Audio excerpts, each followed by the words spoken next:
La première guerre mithridatique marquait pour Pergame, nous l'avons vu à la fin de la conférence de mercredi dernier, une césure décisive. La cité perdant son statut privilégié de cité libre au sein de la province d'Asie et se trouvait soumise, comme tant d'autres communautés de la province, à participer au paiement de l'indemnité énorme imposée par Sylla autant qu'aux exactions des publicains et des gouverneurs.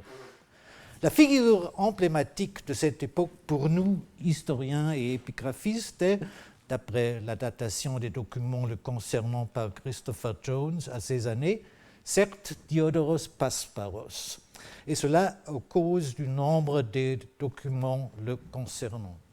Ces documents étant bien connus de la plupart de l'audience, je ne les effleurerai ici, probablement à l'encontre de vos expectations, que très brièvement.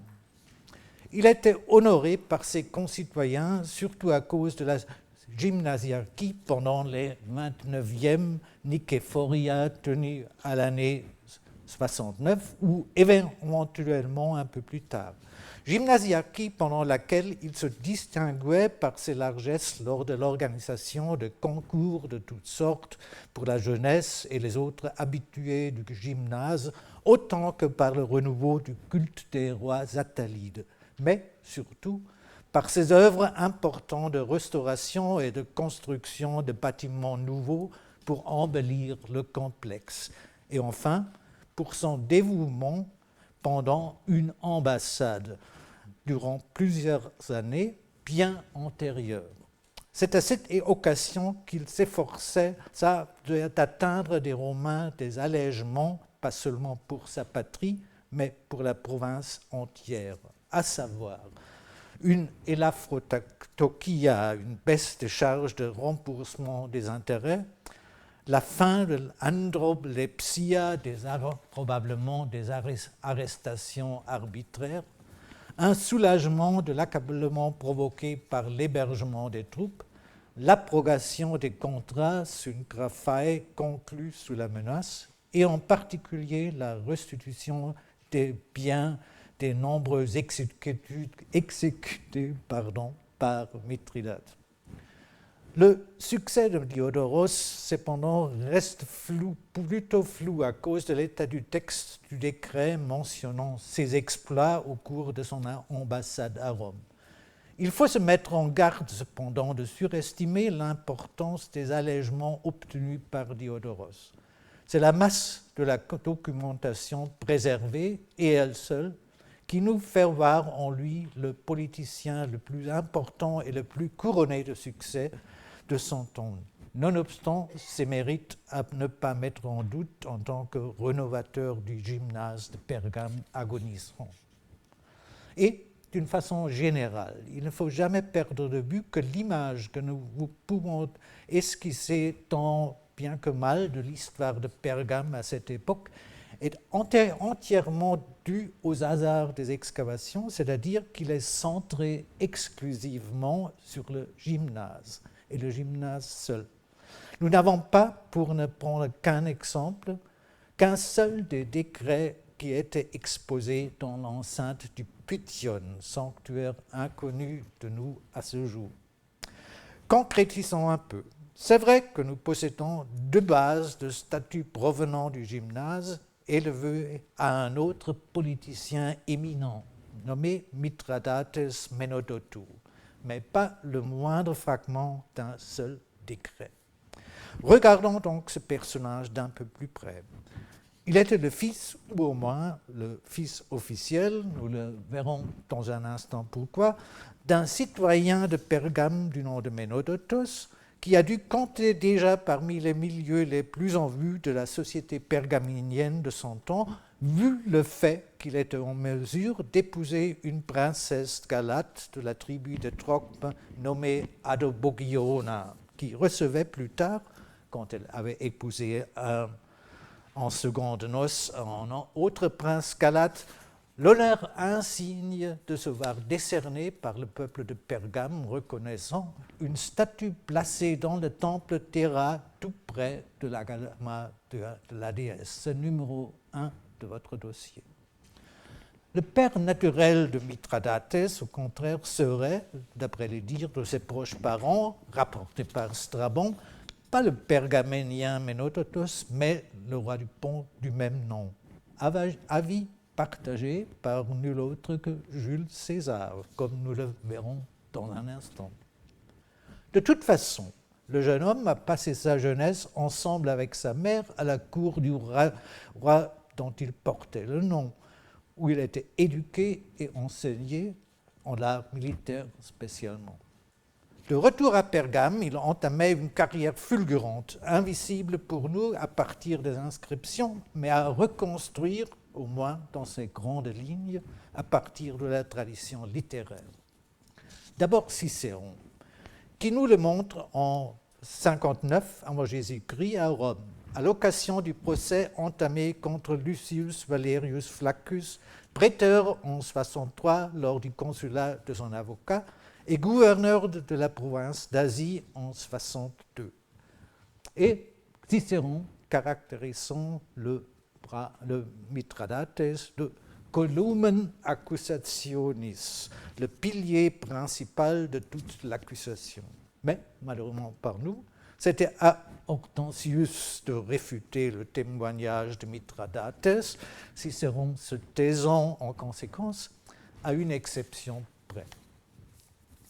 Comme d'habitude dans ce discours, l'avocat Cicéron tente de ridiculiser les témoins autant que de les diaboliser.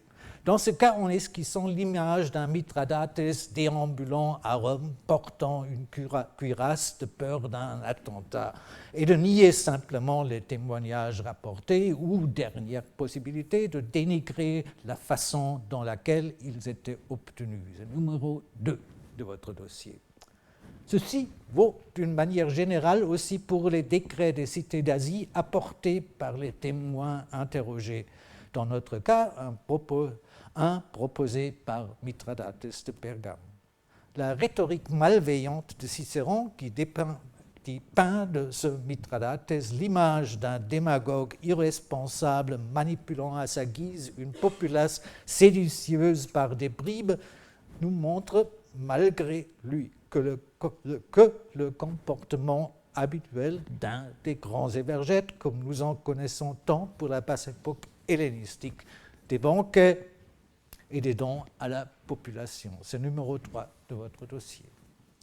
Et il nous montre également la position éminente qu'occupait Mithridates dans la cité aux alentours de l'année 60. Le procès contre Flaccus, nous rappelons, se plaçait en 59, année où Cicéron présente notre homme, le maître incontesté de Pergame. D'autre part, les 29e Nicéphoria, à l'occasion desquelles priait Diodoros Pasparos et à l'occasion desquelles il lançait ses évergiles ses plus importantes, sont à dater de 69 ou même quelques années plus tard. Il semble donc bien qu'il y avait à Pergame un changement dans la position de l'homme le plus influent de Diodoros à Mithridates autour du milieu des années 60. Et il se pourrait même que la description malveillante de ce dernier par Cicéron porte, contre son gré, un grain de vérité historique.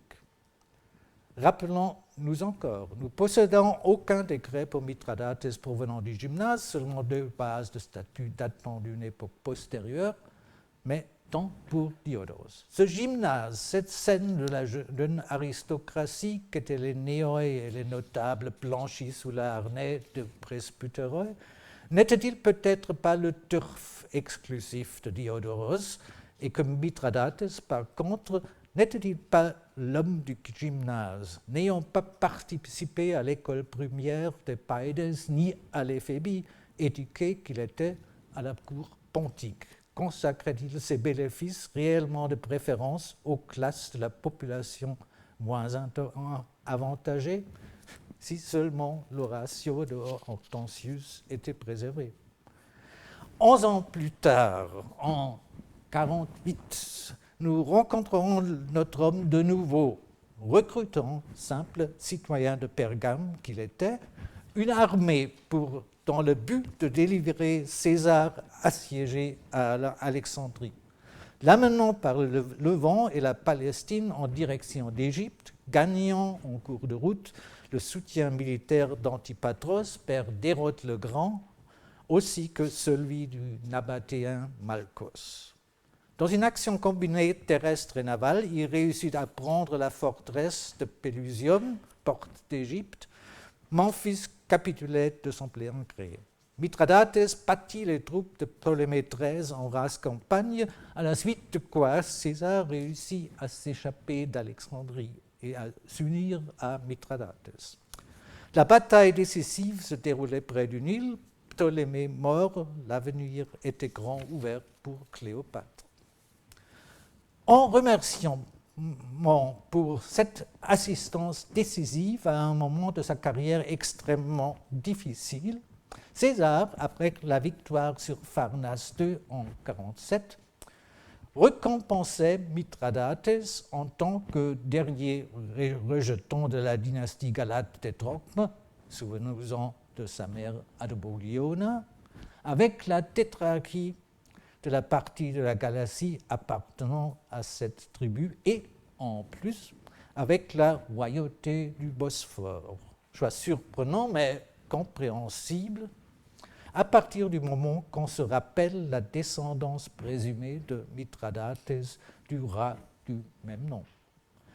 Cadeau empoisonné parce qu'il fallait d'abord conquérir ce nouveau royaume, une tâche à laquelle Mithridates, pour une fois, ne se montrait pas à la hauteur. Surpris peut-être par une résistance imprévue, il fut battu par Azanthros, qui avait auparavant fait disparaître Pharnace, et y trouva vraisemblablement la mort.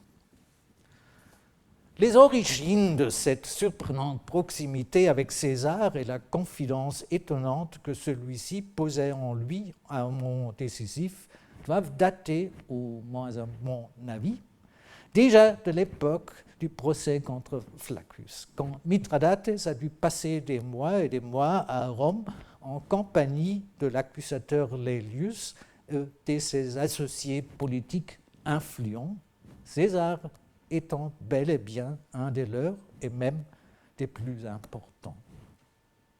C'était donc un homme hors du commun, homo doctus et sapiens, comme le dit Cicéron, même si ce n'est qu'avec une ironie sarcastique, personne du premier plan à l'échelle internationale mondiale, ami et confident du maître du monde du moment, en comparaison avec lequel Diodorus Pasparos ne peut faire que bien piètre figure dans son gymnase pergaménien. Mais c'est pour Diodorus que nous possédons des décrets qu'on dit que Mithridates, je vous l'avais dit, ce ne sont que des deux bases de statut.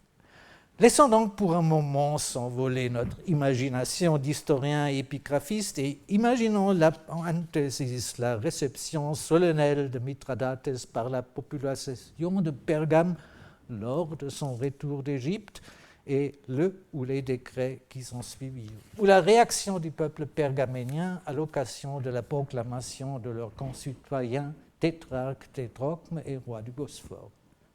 Mais abandonnons ces rêves aussitôt et retournons à ce que nous avons, c'est-à-dire ces bases de statut du gymnase au texte identique. Quel était donc le motif pour l'érection de ces statuts ? En un mot, le cadeau le plus important qu'une cité puisse imaginer, la liberté. C'est numéro 4 de votre dossier. À cause de cela, il est honoré en tant que troisième fondateur de la ville, après le fondateur mythique qu'était Pergamos et le fondateur de la Pergame Attalide, Philétairos. L'application du don, de la part de César, bien entendu, était la tâche du proconsul Servilius Isoricus, les deux, César et Servilius, étant honorés à cause de cela eux aussi, et heureusement avec des mots moins elliptiques. Un fragment d'une inscription trouvée à Pergame. Sans contexte archéologique, Voilà. Son contexte archéologique, encore une fois, nous permet de compléter l'esquisse de la carrière de Mithridates, au moins dans un aspect particulier. L'écriture de l'inscription, composée de 2 fragments, dont le premier, tout petit, placé au début, semble perdu, se dégrade visiblement à partir de la ligne 21 et devient sensiblement plus petite qu'à partir de la ligne 26. Cette deuxième partie se présentant donc comme un rajout postérieur. Passons donc au contenu. Voilà le texte. Des personnes ont été ajoutées à un registre couvrant plusieurs années par un fonctionnaire, en l'espèce un secrétaire à Grammateus. Sont enregistrées ainsi des sommes d'argent, 2 fois d'un montant de 300, 1 fois de 500 drachmes, pour servir de capital à des fondations dont les revenus sont destinés au financement de l'alaïma, l'huile d'onction, à l'occasion de la fête du jour d'anniversaire des donateurs. Ces fêtes étant déjà votées auparavant par la même instance qui recevait ces donations.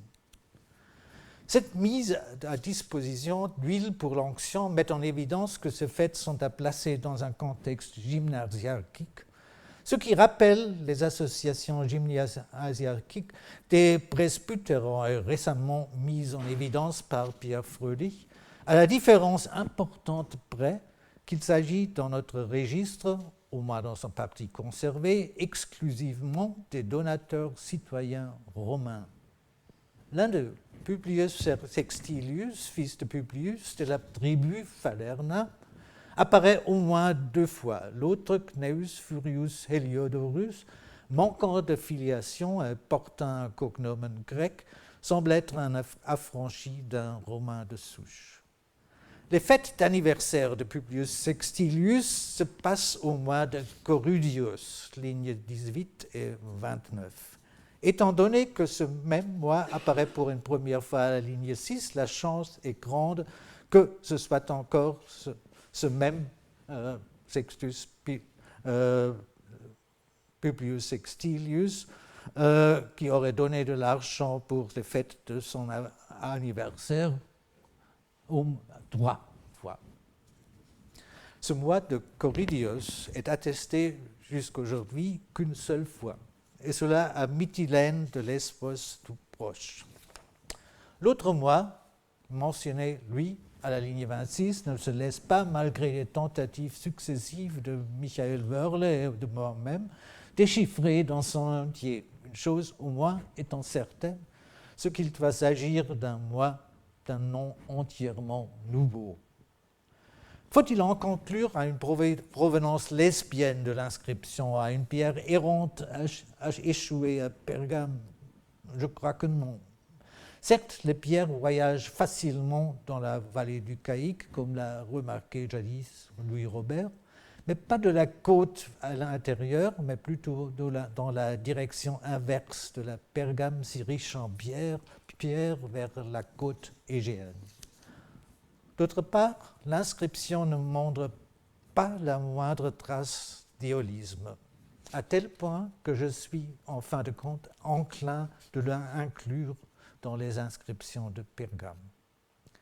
Et c'était encore Louis Robert qui, dans une contribution au mélange Cantoléon, attirait l'attention sur les relations étroites entre les cités de Lesbos et Pergame. Je cite: « Sous les dynastes grecs, pendant la domination perse, les Gangylides, un point qui est incontestable, fut vraisemblablement constituée l'organisation de Pergamon-tribus. Or, la majorité d'entre elles, qui ne reçurent pas ensuite des noms dynastiques, se rattachent à Lesbos par leur nom.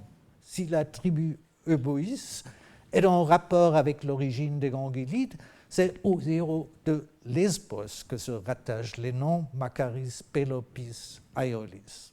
Des traits de l'onomastique et des inscriptions municipales évoquent les traditions éoliennes. Pourquoi pas des mois aussi? Partant de ce postulat d'une provenance pergaménienne, il nous reste deux questions ultimes, les plus importantes en fait. Quelle est donc la nature de cette communauté qui, à mon avis, et d'après bien des hésitations, est une association? Ses membres sont, autant que l'on puisse juger d'après la nature fragmentaire du texte, des Romains, soit de souche, soit des affranchis. Le secrétaire, au contraire, s'avère un grec, Sophron Artemonos, ce qui exclut, à mon avis, de penser à une communauté composée exclusivement des Romains, des Catoicuntes, Romae à Pergame. Et on pourrait aussi penser, ils auraient alors écrit en latin, probablement. C'est pourquoi je suis enclin à penser, vu le rapport avec le gymnase, à une association dans le style des presbytéroïs, mais avec au moins une prépondérance de membres romains sans pour autant être en mesure de préciser cette impression. Pour la seconde partie du registre, au moins telle que nous est parvenue, celle ajoutée plus tard, l'année est conservée.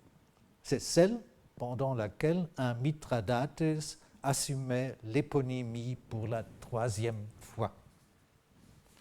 Mais encore, de quelle sorte d'éponymie s'agit-il et surtout qui est ce Mithridates?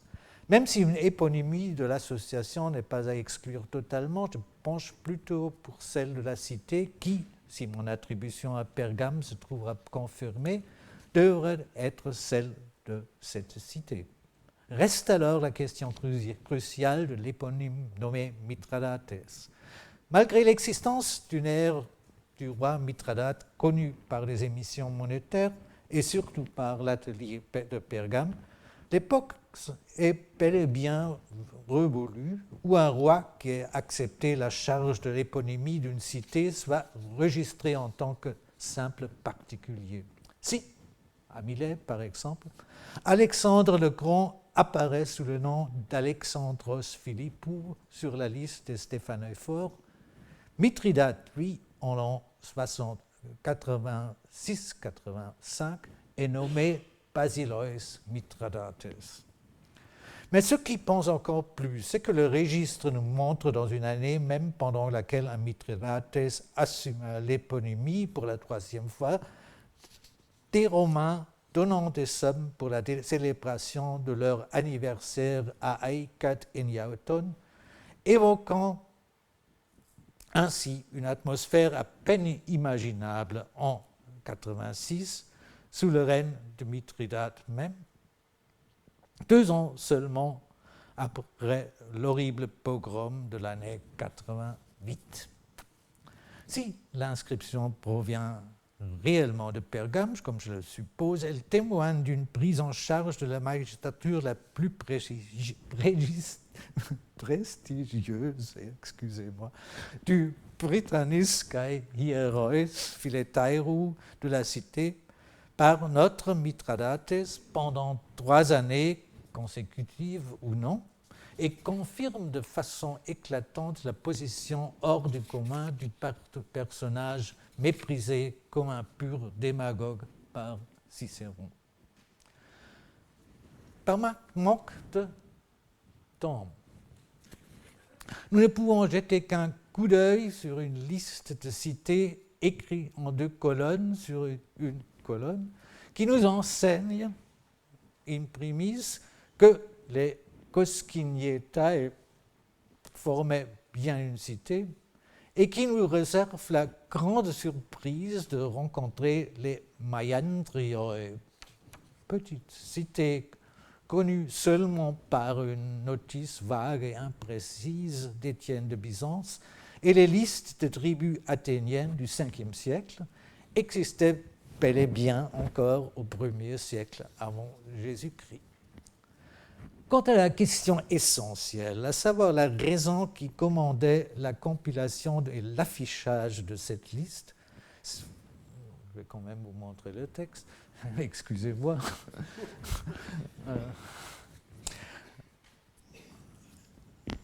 Alors, cette liste est le suivant. aucun ordre discernable à Pergame. On ne peut que supposer à titre d'hypothèse qu'il pourrait s'agir de l'énumération des cités ayant choisi de participer à un événement célébré à Pergame, telle une fête avec un concours et une synthusia, à l'image des Panathénées que nous avons rencontrés vers le début de cette série de ces conférences, nouveau témoin de la lutte intense des Pergaméniens pour retrouver la place qui était la leur à l'époque des Attalides parmi les cités de l'Asie mineure occidentale, celle de la primauté, d'une capitale, et cela sous les conditions changées d'une province romaine.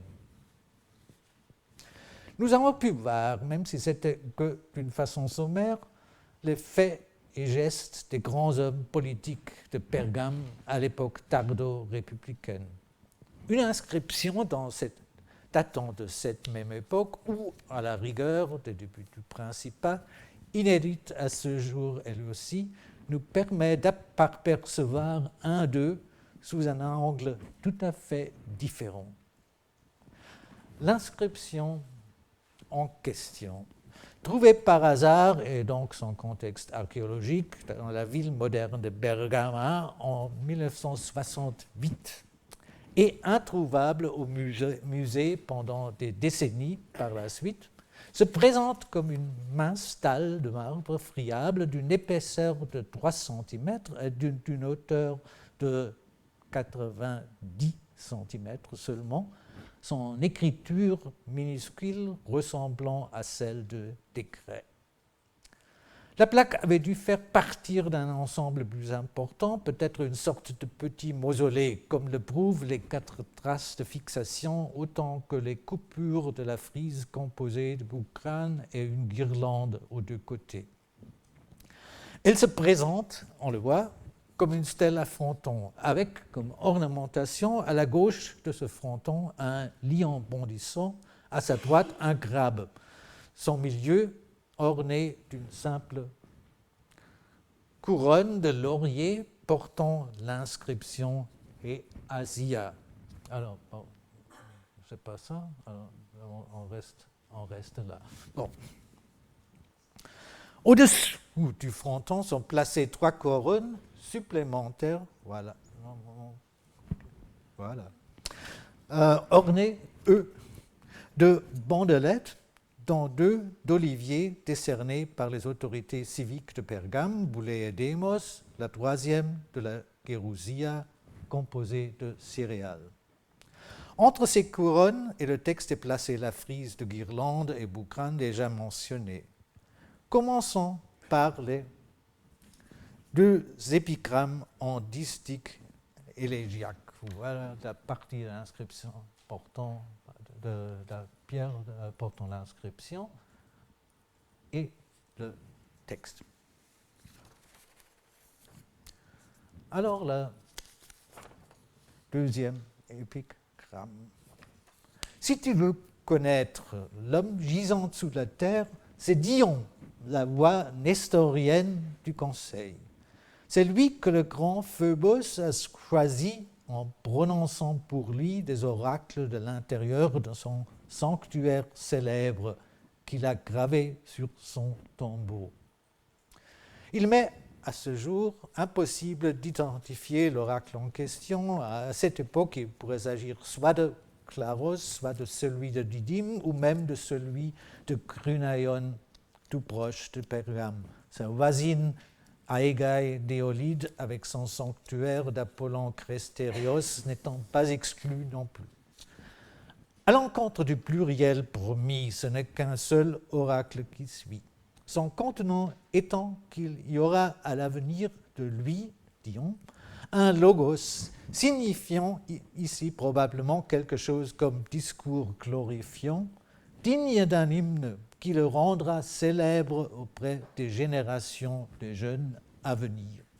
Tout ça, à vrai dire, pourrait sembler assez banal, mais pourtant la promesse divine d'une gloire posthume, modèle, semble avoir été pour l'intéressé d'une importance primordiale, comme le montre l'inscription même de l'oracle présenté avec fierté au front de sa tombe.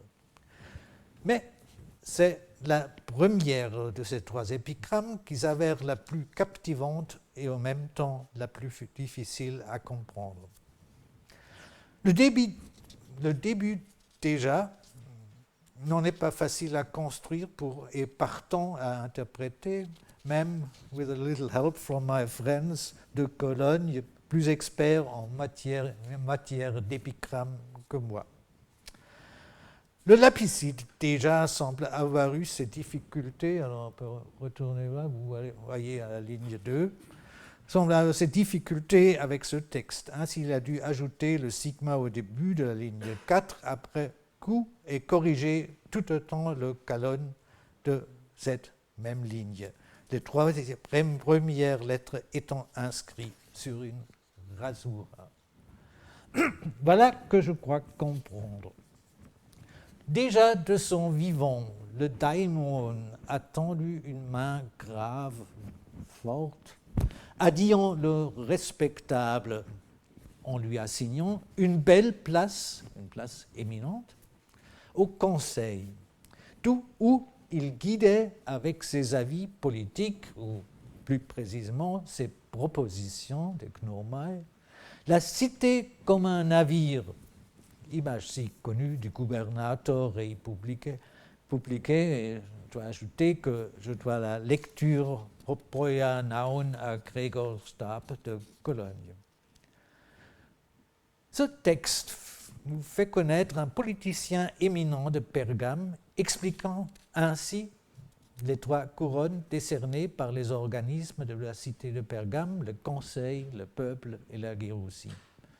Mais comme le prouve la couronne décernée par l'Asie, c'est-à-dire le koinon de la Provence, nous avons affaire à un politicien couronné de succès et de renom, pas seulement au niveau local, mais celui de la province entière. Je continue. Et au moment où qu'il fermera les yeux, il ne glissera pas dans l'Hadès, mais quand il sera délivré de son otage orné des mains de deux enfants et léguant à ses petits-fils une maison riche, à ce moment, Solon aussi l'appellera l'homme bienheureux. C'est évident que nous avons affaire à une reprise de la fameuse nouvelle transmise par Hérodote de l'entrevue entre Solon et Crésus, le sujet de laquelle étant la question posée par le roi au sage athénien qui, à son avis, serait à désigner l'homme le plus bienheureux, dans l'attente, bien sûr, d'être nommé lui-même à cause de sa richesse inestimable. Comme l'Athénien Télos, désigné par Solon à sa place, encore devant Cléobis et Biton, Dion, d'un âge très avancé, lui aussi, était doté de fils et de petits-fils. Mais il y a aussi à constater une différence, à mon avis, significative.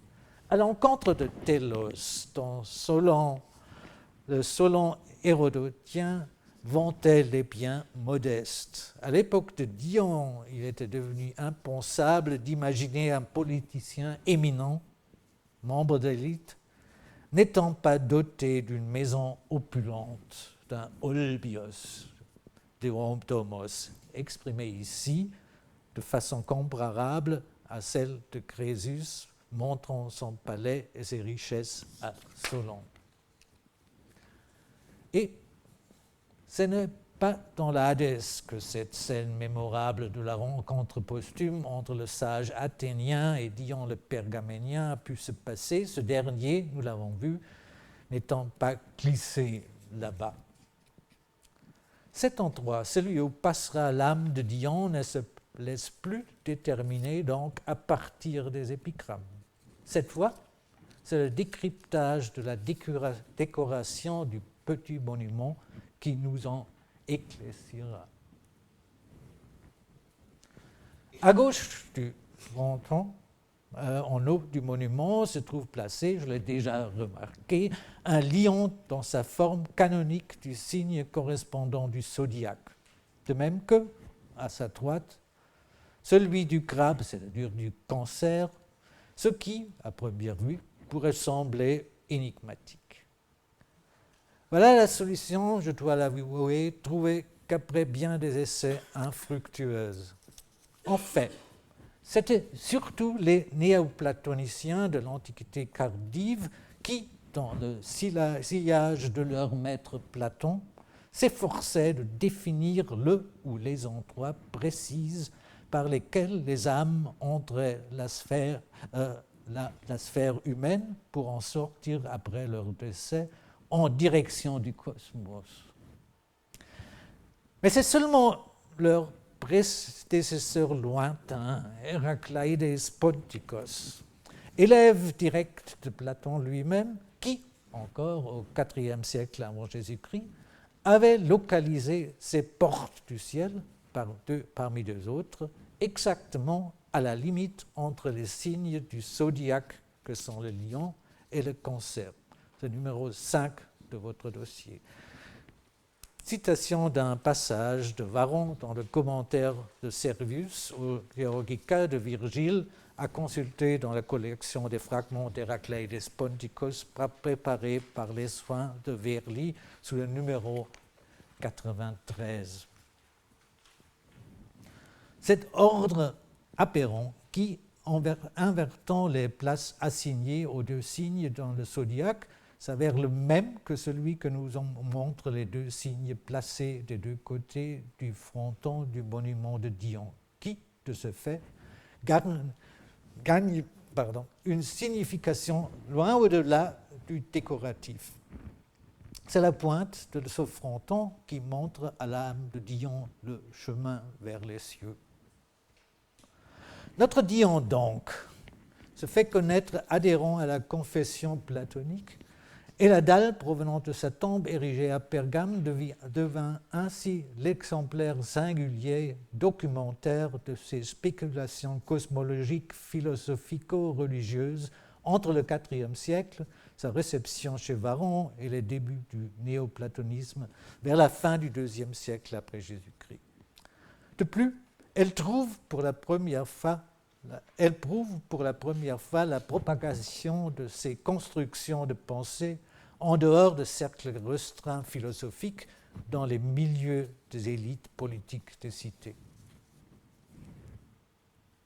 Bon, alors ça. Ne jetons donc plus qu'un regard furtif sur la base d'une statue, probablement équestre, d'un impérator et patron de la cité,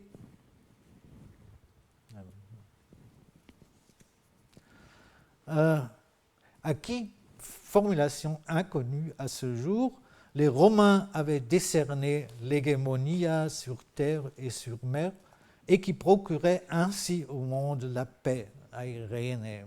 À mon avis, probablement Pompeius, Auguste n'étant pourtant pas définitivement exclu.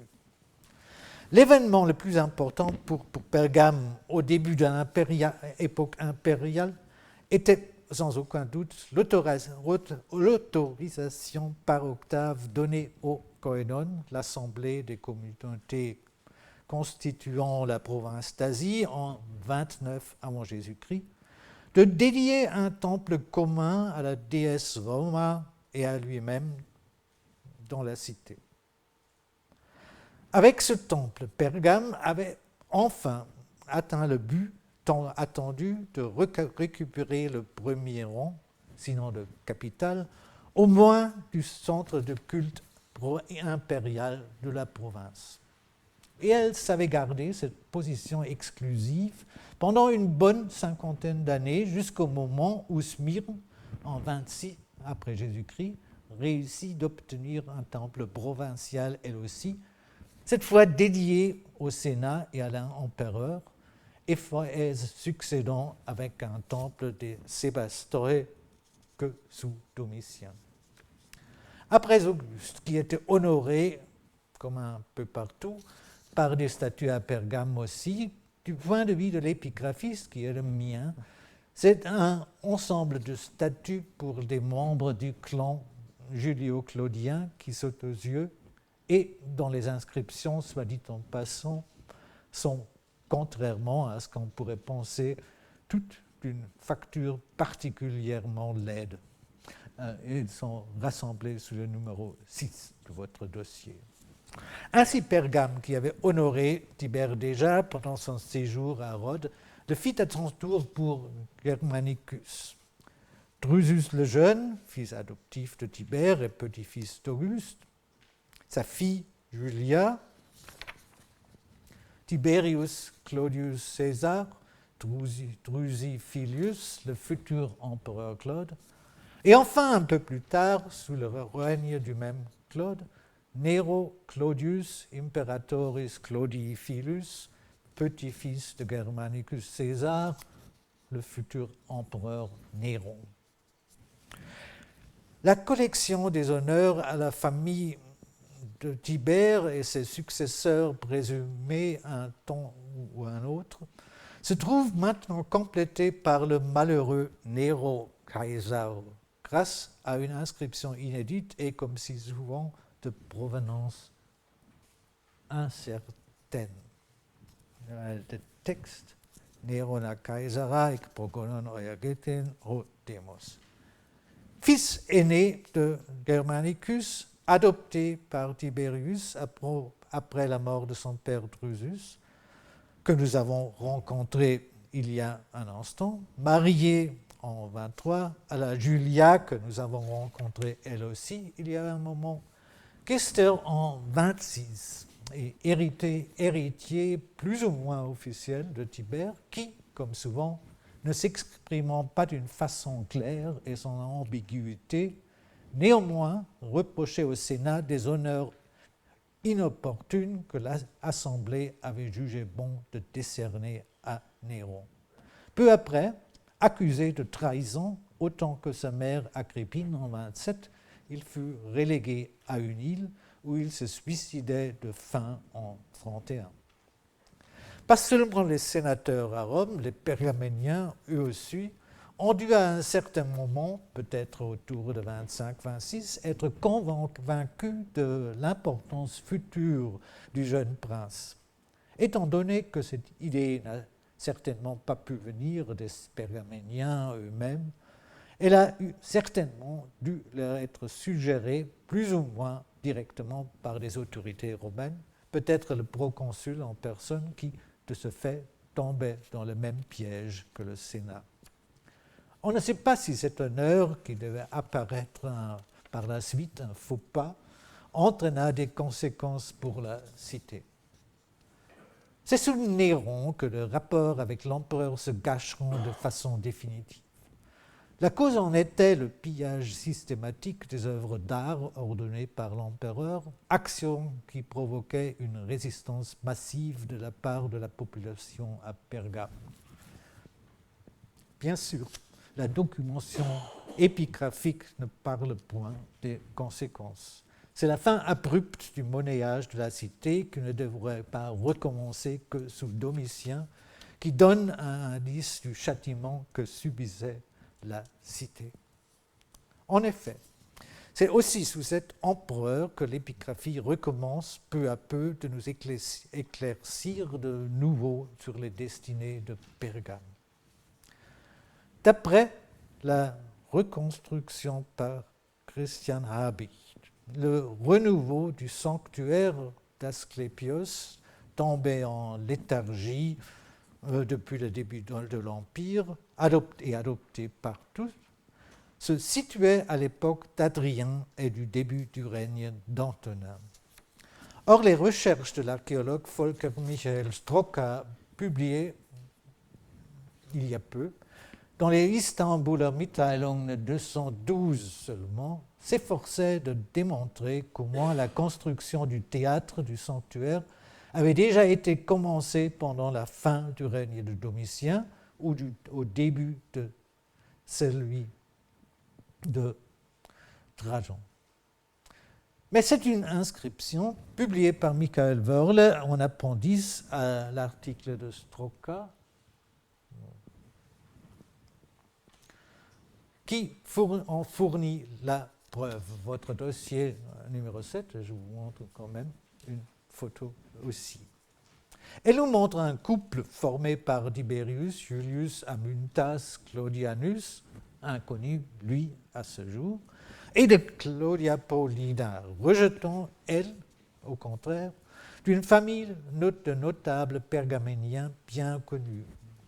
Les deux, anciens grands prêtres d'Asie, nouveau, subdivision de la... Et ils construisaient, ou subdivision de la cavea, des Célides, voilà, des Célides du théâtre de l'Asclépiaion de Pergame, une autre vue ici. Alors il donnait à la ville deux de ces cités que vous voyez, Célides que vous voyez ici. Alors des Célides du théâtre de l'Asclépiaion construits de leur propre fonds à partir du sol. Mais il y a peut-être plus. Une autre inscription trouvée, elle, il y a 100 ans, dans le gymnase situé sur les pentes de l'Acropole, numéro 8 du dossier, se présente comme une base de statue érigée en l'honneur d'une Claudia Capitolina, mariée en deuxième noces à un Junius Rufus, connu comme préfet d'Égypte pendant les années 94 et à 98, son premier mari n'étant autre que Gaius Julius Antiochus Epiphanes Basileus Mégas, dernier roi de Commagène. C'est de lui qu'elle doit le titre de Basilissa, reine. Capitolina était la fille d'un homme aussi fameux que mystérieux, connu par une de mes auditeurs, dont on n'est même pas sûr s'il s'agit d'un ou de plusieurs personnages portant le même nom. Ce qui est sûr pourtant, au moins pour moi, c'est que son père était préfet d'Égypte, lui aussi, pendant les années 55 à 59, et ami des empereurs aussi divers que Néron et Vespasien, sinon de Claude. Des épigraphistes, ce Balbillus est connu surtout par les Balbilaia, concours penthétérique et stéphanite, unique en son genre pendant toute l'Antiquité, concours tenu, d'après nos connaissances, surtout à Éphèse, mais aussi, comme nous le savons maintenant par les inscriptions aussi, à Smyrne autant qu'à Pergame. Surprise que les Robert étaient d'abord réticents à accepter. Il se peut que notre inscription érigée au gymnase montrant Capitolina restituant des fonds dus à Pergame en vertu du testament de son père soit à mettre en relation avec ces concours de Balbilaia organisés à Pergame. Mais que diantre s'était-il donc passé pendant les décennies entre les années 70, date de la mort de Balbillus, le règne de Vespasien, et les années autour ou même après son date de l'inscription en honneur de sa fille, d'après la titulature Temproton Neocoron. Affaire bien mystérieuse et impossible à résoudre. En plus, une autre inscription connue, elle, depuis sa publication dans le CIG, atteste une Capitolina ensemble avec ses enfants dans un contexte indéterminé, c'est le numéro 9 du dossier. Et c'est, à mon avis, certainement la Basilissa Claudia Capitolina qui est mentionnée sur un bloc d'architraves se trouvant dans le jardin du musée de Pergame, de provenance inconnue, encore, et qui, donc, a dû être honoré d'un monument considérable de la part, probablement, du conseil et du peuple de Pergame. Merci. Enfin, un autre bloc tachygraphe, trouvé lui, pour une fois, dans les fouilles de l'Asclépieion et dont je ne peux malheureusement pas vous montrer de photo ici, porte simplement, alors ce bloc tachygraphe qui a dû être continué à droite et à gauche, alors ce bloc-là porte simplement l'inscription Balbilos, qui, vu l'extrême rareté du nom, est à identifier, à mon avis, sans aucun doute, avec le père de Capitolina, alors un personnage construisant une partie au moins d'une stoa ou quelque chose de pareil, parce qu'un bloc tachygraphe a dû appartenir à un bâtiment de pas trop petit. Alors ce nom-là, alors ça va être lui, à mon avis. Mais malheureusement, quand nous n'avons que ce nom sur un architrave d'un bâtiment, mais cette fois, on est sûr au moins que ça vient de l'Asclépieion. Ainsi se profile peu à peu, même si ce n'est encore que d'une façon opaque, une participation de la famille de Balbillus à l'effort du remodelage de l'Asclépieion, et cela peut-être dès l'époque de Vespasien ou de celle de Domitien ou plus tard. Mais j'en passe et des meilleurs, comme le rôle qu'a dû jouer le pergaménian Gaius Antius Aulus Iulius Quadratus, un des personnages les plus éminents de Pergame, frère Harold, entre autres, vice-consul, proconsul d'Asie et ami de Trajan, honoré par sa patrie par au moins une trentaine de statues. Alors, quand je m'imagine, tous trouvés à l'Acropole et prêts, alors, quand je m'imagine déambulant là-haut, alors c'est incroyable. D'où on regardait, on voyait au moins une fois Quadratus. Alors, vraiment, c'est quand même une chose. Alors, en train de ces statues, et qui était certainement, d'une façon qu'on ne peut pas déterminer, d'une façon précise, impliqué au moins dans la décision de l'empereur Trajan d'attribuer à Pergame un deuxième temple provincial, dédié cette fois à Zeus Filius, Jupiter Amicalis, aux côtés de Trajan. Décision inouïe et lourde de conséquences, comme on se voyait depuis dans la première moitié du XIIe siècle, mais qui accordait aux Pergaméniens, une fois de plus, et pour la dernière fois, la primauté entre les grandes villes de la province.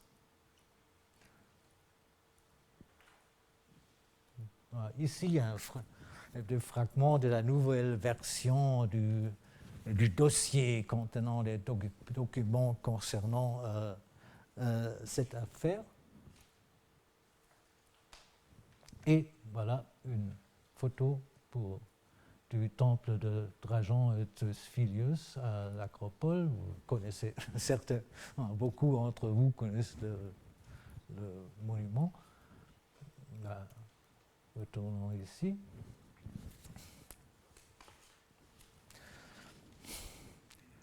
Bon. Au lieu de cela, de vous montrer ce personnage très bien connu de tous dans les détails, au lieu de cela, c'est son fils et sa femme que je veux vous présenter, en particulier à John Child et à Gabriel Fricher. En effet, une inscription de l'Asclépieion numéro 10 de votre dossier montre un Aulus Iulius Quadratus honoré en tant que prêtre, grand prêtre des temples à Pergame. À l'époque où la cité se présentait comme la première cité en possession de 2 temples impériaux, c'est-à-dire vers la fin du ou la moitié du règne d'Adrien, et que l'éditeur Christian Habicht raccordait sans le moindre doute au Quadratus bien connu. Mais l'image idyllique ainsi brossée d'un empire quasi à la retraite, présenté sans aucun de ces titres glorieux qui étaient les siens, honoré seulement pour avoir assumé une fonction religieuse dans sa patrie, se trouve refuté par le texte d'une autre statue de base, exhumée, elle, pendant les fouilles préparant la reconstruction partielle du sanctuaire de Trajan. Là, voilà.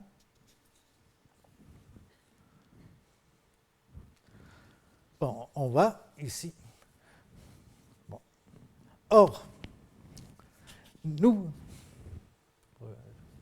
nous savons que la mère du vice-consul Gaius Antius Julius Quadratus s'appelait Julia Tique.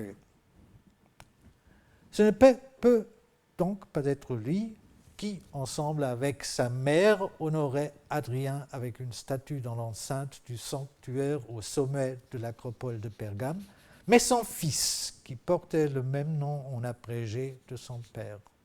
Et ce doit être lui aussi que nous avons rencontré à l'Asclépieion, honoré par la cité, sous Adrien aussi.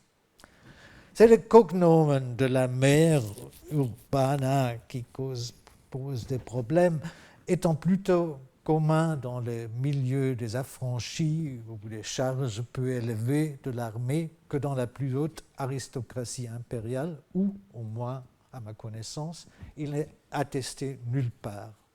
Impossible, donc, de reconstruire les parentés de l'épouse d'Aulus Julius Quadratus, ce qui est vraiment très, très dommage. On aurait bien aimé être marié à une fille d'un patricien, par exemple, ou au moins d'un autre frère Arva. Mais non, on a une Julia Urbana dont on ne sait que faire.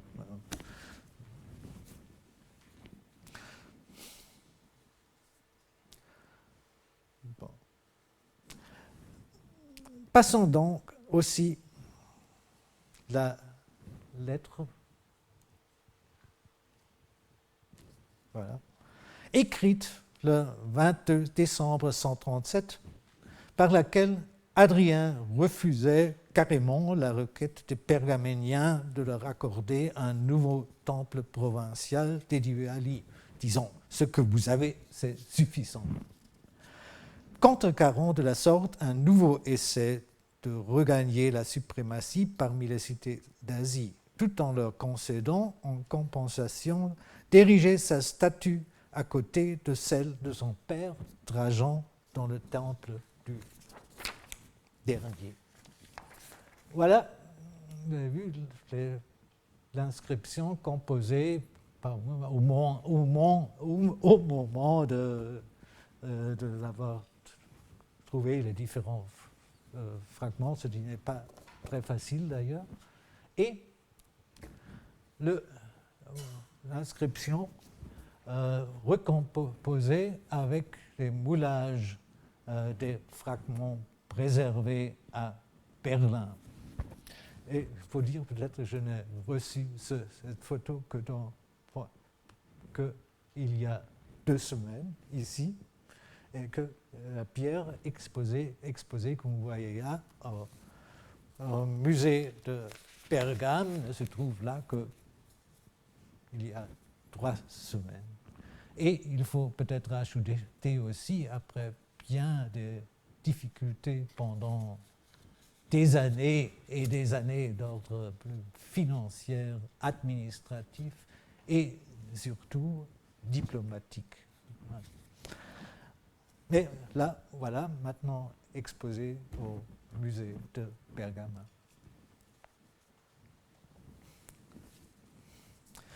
Et nous avons vu aussi, l'inscription permet aux Pergaméniens en compensation d'avoir un temple d'Adrien, d'insérer sa statue, celle d'Adrien, dans le temple à côté de son père.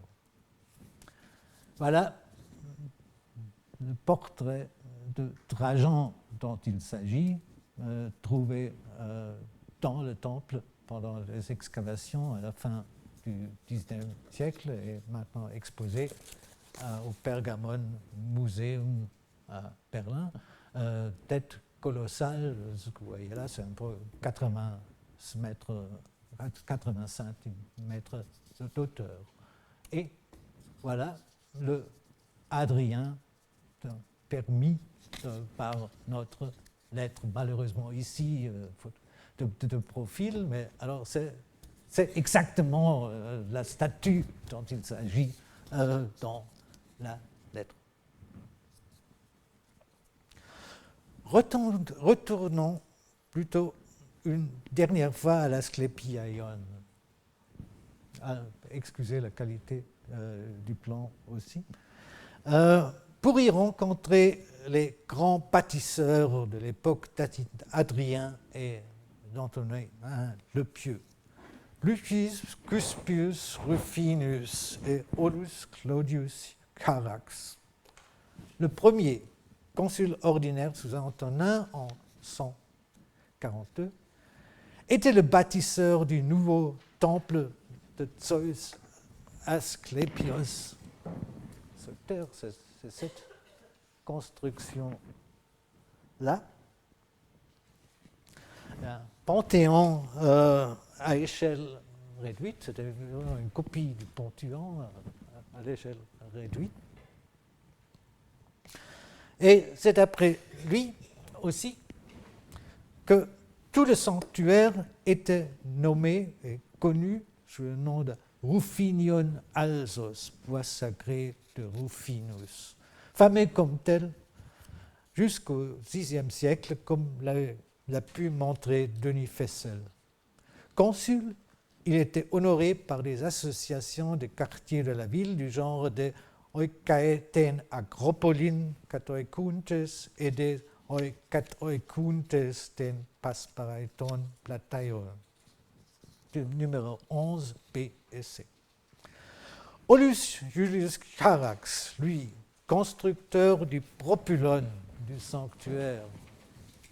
Alors, c'est là, vous voyez, c'est tout à côté, les deux consuls des années 40 ont placé leur bâtiment. Vous voyez aussi qu'il y a des ressemblances qu'on peut bien voir dans des reconstructions de toutes sortes.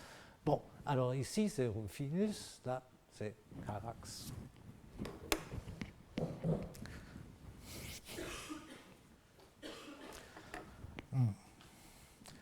Ce Carax, lui, constructeur du propylone du sanctuaire, comme je l'ai dit, honorait Antonin en tant que bienfaiteur de l'univers, de la patrie et de lui-même dans l'Asclépiaion, numéro 12A de votre dossier. Une inscription honorifique à Pergame par la cité de Patras, numéro 12B, nous donne son cursus jusqu'au consulat, fait en 147. Ce n'était pourtant pas cette carrière qui formait le motif pour cet hommage, mais la qualité du personnage en tant qu'historien, Syngraphos, qu'il était de surcroît respecté comme philosophe aussi, nous est connu par Marc Aurèle. Non loin de la pierre portant la liste des villes présentées vers le milieu de cette conférence même, se trouve une statue de base, sans provenance exacte bien sûr, érigée pour lui, Hypaton Romaion, consul des Romains, le bienfaiteur et fondateur de la patrie, par les soins des Katoikuntes ten eponymon teu Antoninu Plataian, des habitants de l'avenue portant le nom du dieu Antoninus, c'est-à-dire l'empereur Antonin. Rufinus, l'autre des consuls pergaméniens des années 40 du IIe siècle, avait été honoré, nous avons vu, par des associations du quartier aussi, les habitants de l'Acropole, numéro 11b, et les habitants de l'avenue des Pasparaïta, et nous n'avons pas où loger ça, numéro 11c, d'autre part, désignés Upatos dans les deux cas. C'était donc bien les quartiers de la ville qui, par le biais de leurs associations, honoraient les fils de la patrie ayant atteint l'échelon le plus élevé de la société impériale, le consulat, à cette occasion même. De cette ville nouvelle romaine, nous ne connaissons pratiquement rien, chose qui pourrait paraître bien curieuse, mais explicable par l'histoire de la Bergama turque. Peu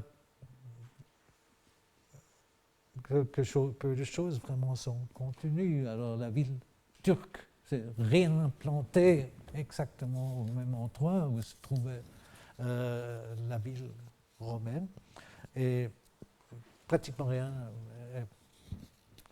est préservé. On sait bien quand même qu'il y avait un théâtre à la romaine, un hippodrome, même un amphithéâtre, et pour ne pas l'oublier, l'immense sanctuaire qu'était la Kızılavlu. On a vu déjà ce plan avec la ville dite de Philétaïros, puis celle d'eux-mêmes, et voilà, la romaine. Il faut bien dire que on sait vraiment le quadrillage, plus ou moins, mais la direction est plus ou moins sûre, vraiment, mais c'est la seule chose.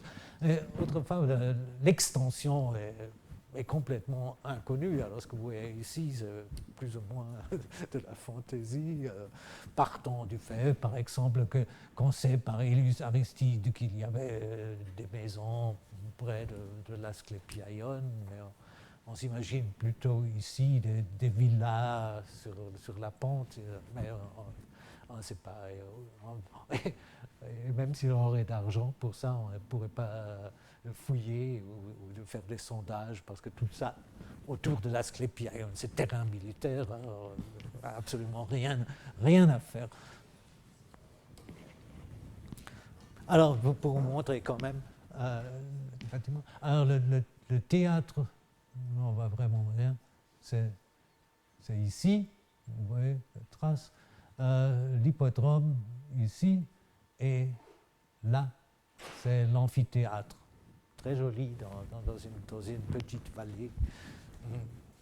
Et pour vous montrer ça, enfin aussi, c'est là que vous voyez la Kızılavlu, ce sanctuaire présumé de dieux égyptiens, pour voir l'extension incroyable du bâtiment, construit en plus sur la rivière. Alors on a construit des tunnels pour place pour le bâtiment. Alors la rivière, il passe par là, sous la Kızılavlu. Et on va aujourd'hui encore, la construction est encore en fonction, pour ainsi dire.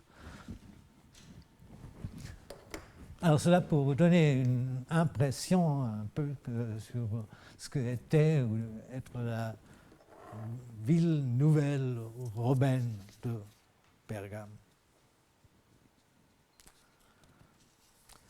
Ni la date de sa fondation d'ailleurs est connue. On pense seulement qu'on doit la placer au règne de Trajan d'après des indices bien faibles. Quoi qu'il en soit, la ville de Pergame, ou au moins une partie d'elle, était revenue là où elle se trouvait déjà une fois, à une époque bien lointaine. Au IVe siècle avant Jésus-Christ, sous la domination perse. Épisode transmise, vous vous souvenez peut-être, que par la chronique de Pergame, datant exactement du milieu du IIe siècle après Jésus-Christ. Et il se peut bien que cette inscription monumentale, récapitulant l'histoire de la ville en abrégé dès ses débuts mythiques, ne soit, elle aussi, qu'un don à sa patrie de la part d'Aulus Claudius Carax, consul et historien de Pergame. Je vous remercie de votre attention et de votre patience.